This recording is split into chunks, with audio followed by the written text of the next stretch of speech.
প্রিয় বন্ধুরা, আমরা সমাজে অহরহ দেখতেছি মানুষ মানুষকে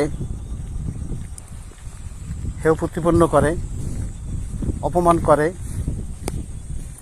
ক্ষমতার দম্ভে, টাকার দম্ভে।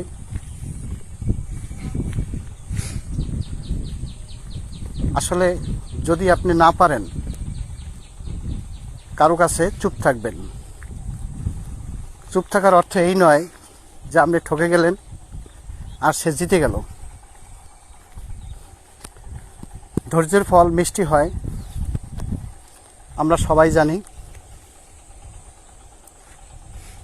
এক সময় না এক সময় তার ফল সে পাবে। মহান আল্লাহ পাক রব্বুল আলামিন সে নিজেই সেটার হেফাজত করবেন। শাস্তি দেওয়ার মালিক সে।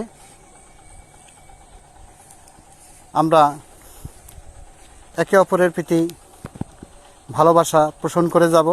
মাশাআল্লাহ। আসসালামু আলাইকুম ওয়া রাহমাতুল্লাহি ওয়া বারাকাতুহু।